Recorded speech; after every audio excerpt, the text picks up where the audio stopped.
Welcome to the second part of Chapter 9. In this section, we are going to talk about two different elements of the promotion mix. The first element will be this first video, and then the final two elements will be about incentives. This video, we're going to talk about advertising. We had talked about advertising before from a definition standpoint in the first part of Chapter 9. And if you can recall, and we'll get to the definition in a second, there's a big difference between publicity and advertising, in that advertising is paid and publicity is not paid.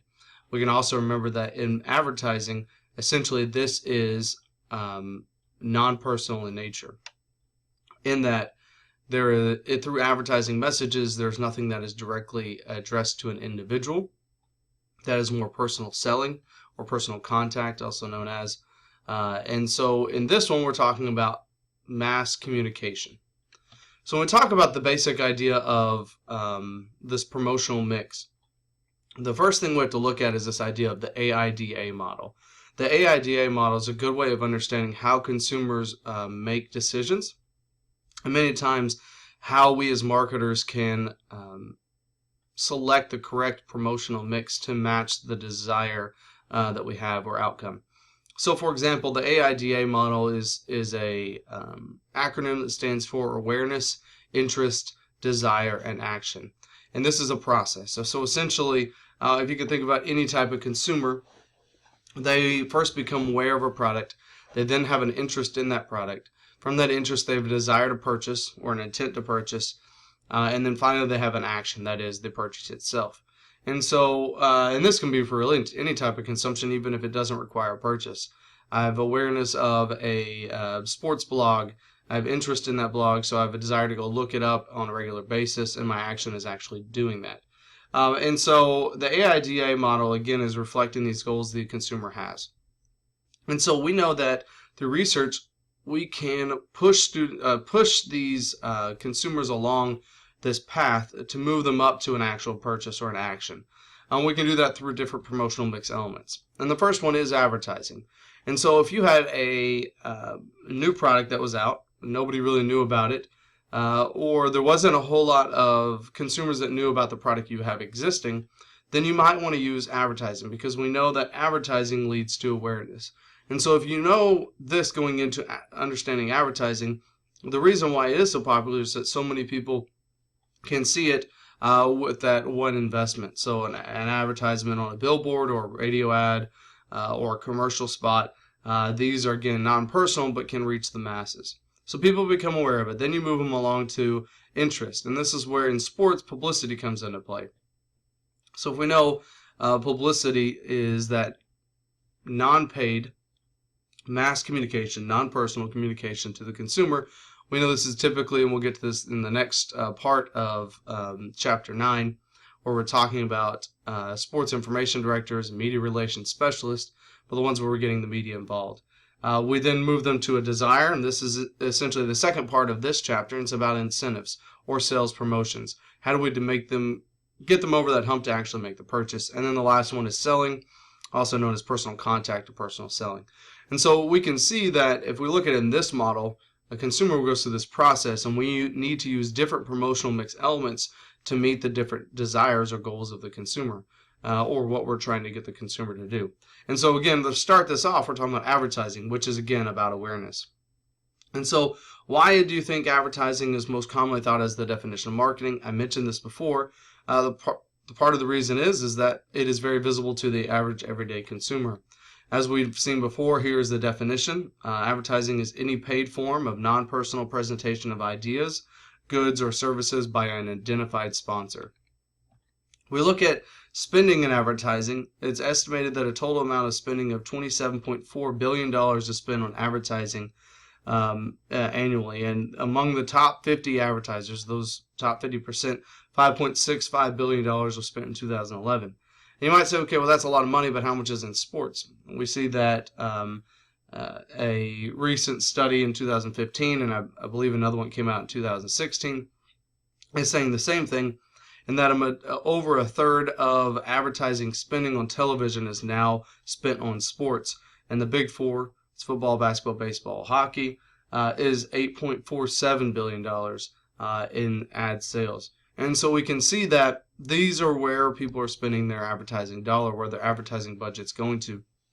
And part of the reason that is we've talked about before, sport is often considered DVR proof, and that many people watch sporting events live and don't skip through commercials, and therefore they add value to an advertisement. So who are the top 50 sports sponsors or sport advertisers?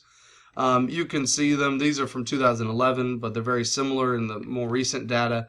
Verizon, Anheuser-Busch, AT&T Mobile, Ford, Chevrolet, Toyota, Miller Coors, Sprint, Southwest Airlines, Geico Direct, so on and so forth. Nissan, DirecTV, McDonald's, State Farm, Warner Brothers, Lexus, Mercedes, Chrysler, Subway, Apple. What do these are just top 20 of the top 50. What do these top 20 have in common? They're all consumer items. In other words, they're sold directly to the consumer, the person who's watching the ad. You don't see a whole lot of B2B businesses listed in this top sport advertiser because, again, they are trying to fit their marketing budget to best meet the consumer where they are. And so this is why many of them spend money. So what are some examples of advertising in sport or sport organizations? The biggest one, and typically one of the larger advertising deals, come from this idea of naming rights. Naming rights are typically 10 to 20 or plus years in a sport facility, and it kind of depends on the facility. When I was at the Round Rock Express, our naming rights was with Dell. Dell was headquartered in Austin, and so we were the Dell Diamond. I believe that contract was 20 years initially with a 10-year renewal, and so as time goes on, they would renew the contract if it still fits the desire of Dell. In addition to that, facility signage is another example of advertising in sport. And so this is where you see sponsors spending money to put a billboard in the outfield wall or along the baseline, sideline in basketball. And sometimes this bleeds over into digital signage. And so if a facility has ribbon boards that can be changed minute by minute or second by second, those are where we're talking about digital signage. Also consider digital signage outside of the sport venue. So along different signs along roads to try to point towards the facility, or on video boards throughout the game.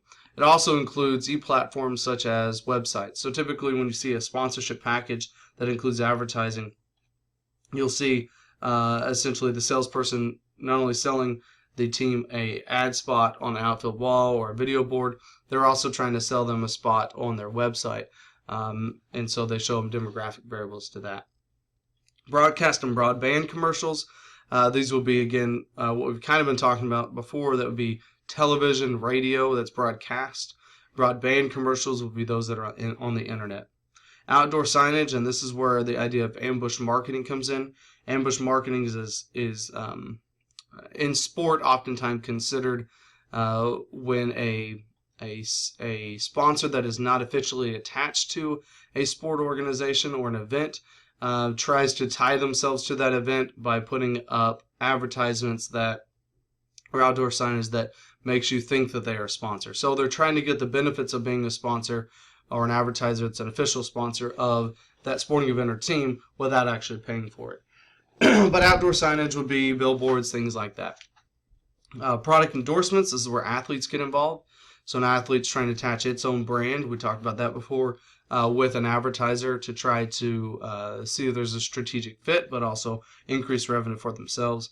And the last one as an example in sport would be that of manufactured media. And so this would be things like posters.